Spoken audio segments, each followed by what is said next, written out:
Common meditation mistakes to avoid. When practicing meditation, you must be aware of common mistakes that can hinder your progress.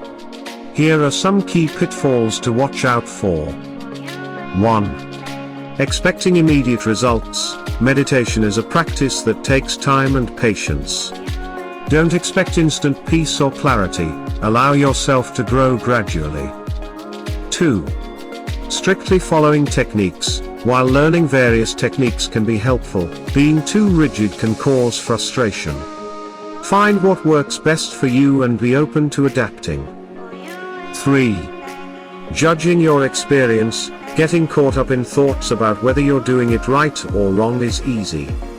Instead, focus on being present and accepting your experience without judgment. 4. Overlooking consistency. Regular practice is key to experiencing the benefits of meditation. Try to establish a routine that works for you rather than meditating sporadically.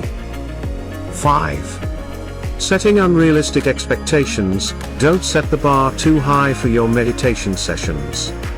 Allow yourself good and bad days, and recognize that every session contributes to your growth. By being mindful of these common mistakes, you can enhance your meditation practice and enjoy a more fulfilling experience.